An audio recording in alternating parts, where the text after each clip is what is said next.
to open the game in order to do the content of this video. So basically, I wanted to do like an impromptu review of my own level, which I released not too long ago, made by Rob Troll. Hello, Rob Troll. Of this level. This one. Because I have a lot to say about it, and I guess a lot of it went unspoken just for like aura farming purposes, which is fine, by the way, which is fine. But I should probably say something about it because it's basically already fallen out of relevance, which is also fine. But I want to add to it, basically. So I don't have a lot prepared, but I do have one screenshot prepared, which I will bring up on the screen now. And this is what it looks like. This is a review by a good reviewer on Hyperbolus named Zomg5. Is that how you pronounce it? Something like that. And Zomg was basically preaching the use of the black background as sort of like an abstract element that removes all of the mechanical elements of Geometry Dash's like design.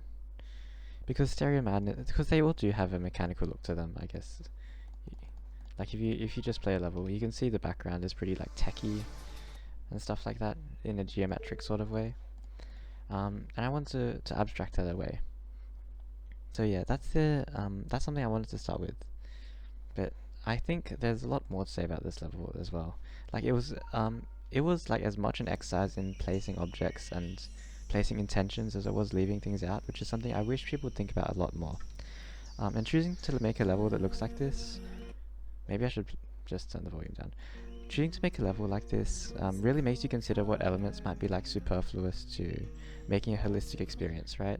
And what that might entail. I kind of wanted to stray away from the model of like layers of detail in a very like Twig X Cabaret kind of way, where oftentimes they'll make a part like so simple but so focused and intentional that you can't help but think, like, how is it even possible to make something this compelling? Like, there's some sort of like foreign magic into it.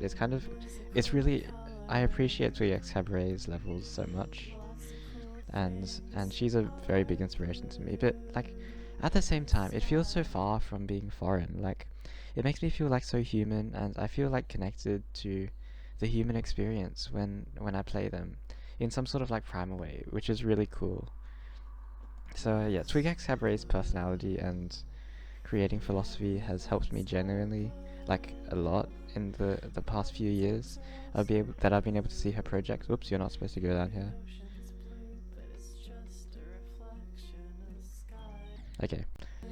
Yeah, Twig X Cabaret's creating philosophy has like impacted me a lot in design philosophies and creating philosophies and creative projects in general, and it's helped me discover my own building style in many ways, and therefore like, you know, my sense of self in my creation, which is really cool.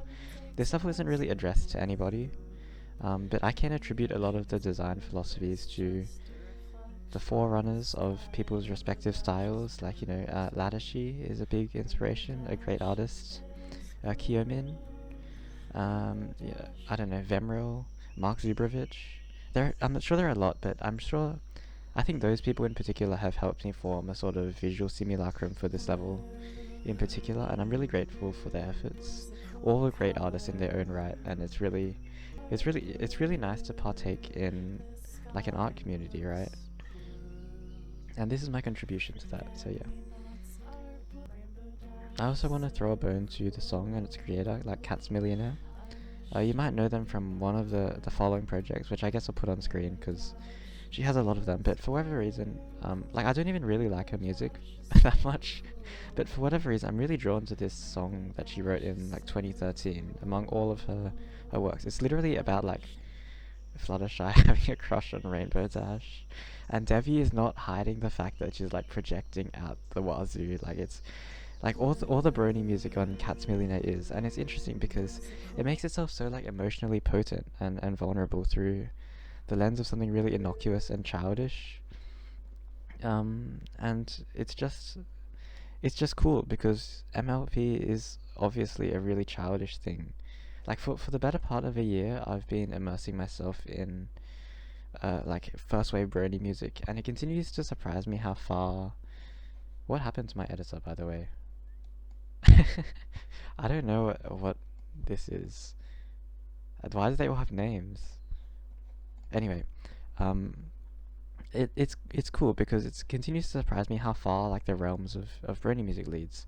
You know, like there's folk, there's a Les Old at Pony, the indie, IDM and trance, all sorts of stuff, and they all rear their heads in service of this like stupid animated show, or at least under the veil of it. And I think that's what makes the subculture so interesting, or at least like the music side of it, because it's funny because I actually don't care about the show like at all. Like I'm not a brony or anything. I'm like a normal ass person.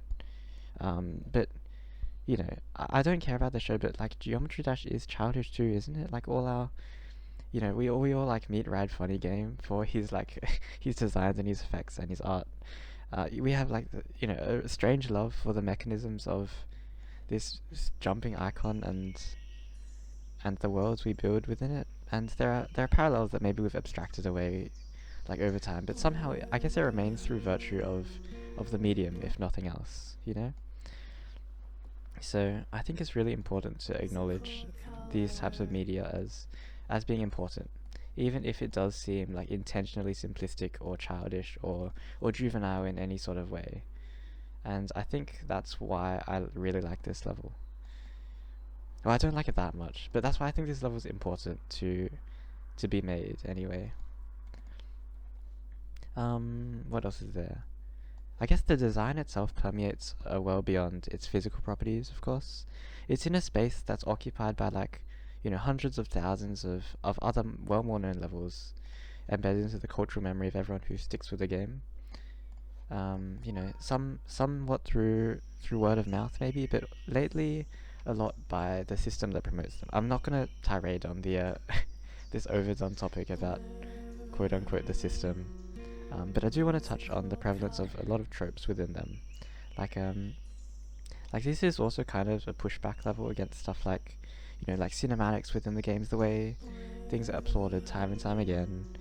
And the spotlight is shifted onto these big moments that imitate like shifts of energy and explosive like kitsch that I'm getting a little bit tired of, to be honest. Which is fine. Like it's fine for other people to enjoy them, and it's fine for me to not enjoy them, but this is just something that I would prefer to make, right? This is my pushback against this. Like, I kind of want to strip away all the superfluous contents of a level and focus on what's important. You know, life doesn't have a flair for the dramatic, at least not in my experience. So, I don't really want to reflect something that's so unrealistic if I'm trying to make a level that is really human, you know? I guess it's kind of like a levolution, sort of. I think the logical endpoint of levolution probably be like some sort of conceptual work. Something like this, I suppose. Which is not to put credit to my level, because I don't think it's that good at doing that in particular, but it is a step towards it. It's representative of me and the kind of things that I want to push in the creating community. I think Levolution, for the most part, also challenges the notion of like, you know, technical ability or perceived effort, which is something that I've grown a lot less care for. The idea that like embarking on this journey with the mechanical ability to create like complex designs and detailed art will make the ultimate product with the most emotional potency or whatever. Like sometimes I'll receive a comment that's just like, I can't believe this level got sent, why not mine? Sorry to hear that. And it's like ignoring the fact that I have no idea why someone would send my shitty little level. I guess I think to myself, like, you can be a good creator, you can be a good artist, and maybe you can get your own levels sent to. Like, the journey of the artist isn't sacred or anything. You just have to make good things, simply put. I guess this has been the case for most of my building process. I'm sorry for the footage, by the way. I'm sorry for the footage being like horrible. I'm just dying at the start because I'm not locked in. But this is the case for like most of my building processes. Like, no narrative insofar as the player is exploring my own domain. Like, narrative be damned, you know? Like, I care for you, the player or the viewer. But aside from like the social commentary that comes for free with the level's existence, you're kind of out of the picture, right? I want to express an idea in one facet or another, and if you want to help me like unpack that, or if something resonates with you, I hope you begin to like see me as I am. Well, there's not that much grandeur to it. Like I'm kind of overreacting, but I think there is a point to be made here. Like, there are a lot of levels with like plenty of emotional baggage to them. I'm not disputing that, but the range of emotions in levels is pretty small compared to like the multifaceted human consciousness, and it's reduced even further by like rating system stuff. I'm talking about Geometry Dash in specific, by the way. Like, cause the act of creating, like, especially in GD levels, which is like a notably big commitment, there are lots of canvases of emotion that will be left completely dormant. Like, in an ideal world where we could all like procure art instantly and exactly as we conceptualize it, maybe it'd work otherwise. But harboring the care to put like delicacy into GD art is seemingly like lost to the medium. Cause like we're all human after all. We're all human.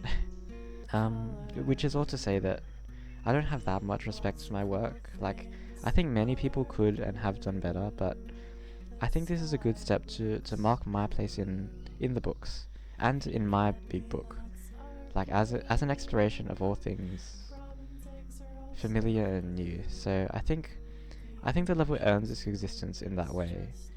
So I think it's good, but it's not like that good. It doesn't have the staying power of like a good level, which I'm okay with, by the way. Um, is there anything else I have to say about it? Not that I can think of. I can give it a number rating, like the critics do. I'll probably give it like a 6 out of 10 or something. 6 sounds alright. It feels weird, like, giving this a number at all. I want to say something about it, but I don't want to give it a number. So maybe ignore the 6. But 6 is probably what I'm gonna rate it on Hyperbolus. So 6 it is.